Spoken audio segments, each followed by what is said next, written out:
మత్తయి సువార్త 23వ అధ్యాయము. అప్పుడు యేసు జనసమూహములతోనూ తన శిష్యులతోనూ ఇట్లనెను. శాస్త్రులును పరిసయ్యులును మోషే పీఠమందు కూర్చుండువారు గనుక వారు మీతో చెప్పు వాటినన్నిటినీ అనుసరించి గైకొనుడి. అయినను వారి క్రియల చొప్పున చేయకుడి. వారు చెప్పుదురే గాని చెయ్యరు. మోయశక్యము కాని భారమైన బరువులు కట్టి మనుష్యుల భుజముల మీద వారు పెట్టుదురే గాని తమ వ్రేలితోనైనా వాటిని కదిలింపనొల్లరు. మనుష్యులకు కనబడు నిమిత్తము తమ పనులన్నీయు చేయుదురు. తమ రక్షరేకులు వెడల్పుగాను తమ చెంగులు పెద్దవిగాను చేయుదురు. విందులలో అగ్రస్థానములను, సమాజ మందిరములలో అగ్రపీఠములను, సంత వీధులలో వందనములను, మనుష్యుల చేత బోధకులని పిలువబడుటయు కోరుదురు. మీరైతే బోధకులని పిలువబడవద్దు, ఒక్కడే మీ బోధకుడు. మీరందరూ సహోదరులు. మరియు భూమి మీద ఎవనికైనను తండ్రి అని పేరు పెట్టవద్దు, ఒక్కడే మీ తండ్రి, ఆయన పరలోకమందున్నాడు. మరియు మీరు గురువులని పిలువబడవద్దు, క్రీస్తు ఒక్కడే మీ గురువు. మీలో అందరికంటే గొప్పవాడు మీకు పరిచారకుడై ఉండవలెను. తన్ను తాను హెచ్చించుకొనువాడు తగ్గింపబడును, తన్ను తాను తగ్గించుకొనువాడు హెచ్చింపబడును. అయ్యో, వేషధారులైన శాస్త్రులారా పరిసయ్యులారా, మీరు మనుష్యుల ఎదుట పరలోక రాజ్యమును మూయుదురు, మీరందులో ప్రవేశింపరు, ప్రవేశించు వారిని ప్రవేశింపనీయరు. అయ్యో, వేషధారులైన శాస్త్రులారా పరిసయ్యులారా, ఒకని మీ మతములో కలుపుకొనుటకు మీరు సముద్రమును భూమిని చుట్టి వచ్చెదరు. అతడు కలిసినప్పుడు అతని మీకంటే రెండంతలు నరకపాత్రునిగా చేయుదురు. అయ్యో, అందులైన మార్గదర్శకులారా, ఒకడు దేవాలయము తోడని ఒట్టు పెట్టుకొంటే అందులో ఏమీయూ లేదు గాని దేవాలయములోని బంగారము తోడని ఒట్టు పెట్టుకొంటే వాడు దానికి బద్ధుడని మీరు చెప్పుదురు. అవివేకులారా, అందులారా, ఏది గొప్పది? బంగారమా?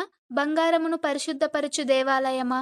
మరియు బలిపీఠము తోడని ఒకడు ఒట్టు పెట్టుకొంటే అందులో ఏమీయూ లేదు గాని దానిపైనుండు అర్పణము తోడని ఒట్టు పెట్టుకొంటే దానికి బద్ధుడని మీరు చెప్పుదురు. అవివేకులారా, అందులారా, ఏది గొప్పది? అర్పణమా? అర్పణమును పరిశుద్ధపరచు బలిపీఠమా? బలిపీఠము తోడని ఒట్టు పెట్టుకొనువాడు దాని తోడనియు దానిపైనుండు వాటన్నిటి తోడనియు ఒట్టు పెట్టుకొనుచున్నాడు. మరియు దేవాలయము తోడని ఒట్టు పెట్టుకొనువాడు దాని తోడనియు అందులో నివసించు వాని తోడనియు ఒట్టు పెట్టుకొనుచున్నాడు. మరియు ఆకాశము తోడని ఒట్టు పెట్టుకొనువాడు దేవుని సింహాసనము తోడనియు దానిపైని కూర్చున్న వాని తోడనియు ఒట్టు పెట్టుకొనుచున్నాడు.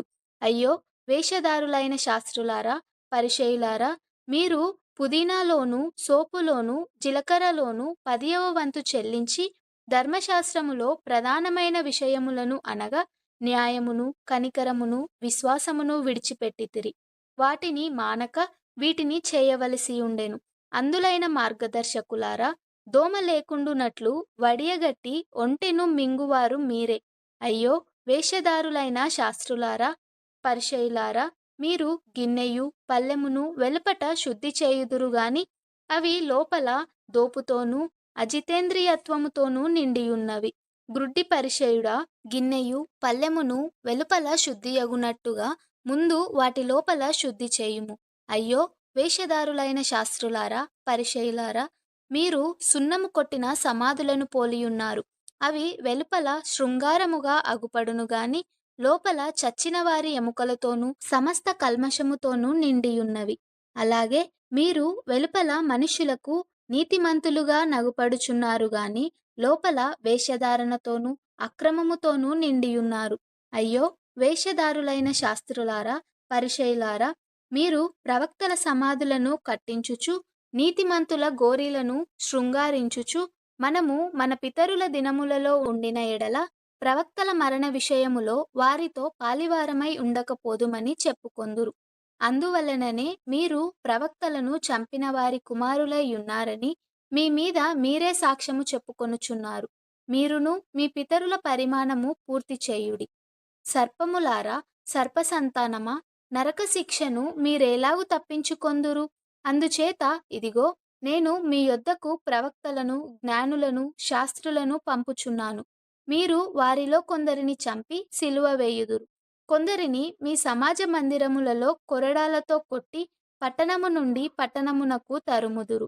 నీతిమంతుడైన హేబేలు రక్తము మొదలుకొని బలిపీఠమునకును దేవాలయమునకును మధ్య మీరు చంపిన బరాకియా కుమారుడగు జెకర్యా రక్తము వరకు భూమి మీద చిందింపబడిన నీతిమంతుల రక్తమంతయు మీ మీదికి వచ్చును. ఇవన్నీయు ఈ తరము వారి మీదికి వచ్చునని మీతో నిశ్చయముగా చెప్పుచున్నాను. యెరూషలేమా, యెరూషలేమా, ప్రవక్తలను చంపుచు నీ యొద్దకు పంపబడిన వారిని రాళ్లతో కొట్టుచు నుండుదానా, కోడి తన పిల్లలను రెక్కల క్రిందికెలాగు చేర్చుకొనునో అలాగే నేనును నీ పిల్లలను ఎన్నో మారులు చేర్చుకొనవలెనని ఉంటిని గాని మీరు ఒల్లకపోతిరి. ఇదిగో మీ ఇల్లు మీకు విడువబడియున్నది. ఇది మొదలుకొని ప్రభువు పేరట వచ్చువాడు స్తుతింపబడును గాక అని మీరు చెప్పు వరకు నన్ను చూడరని మీతో చెప్పుచున్నాను.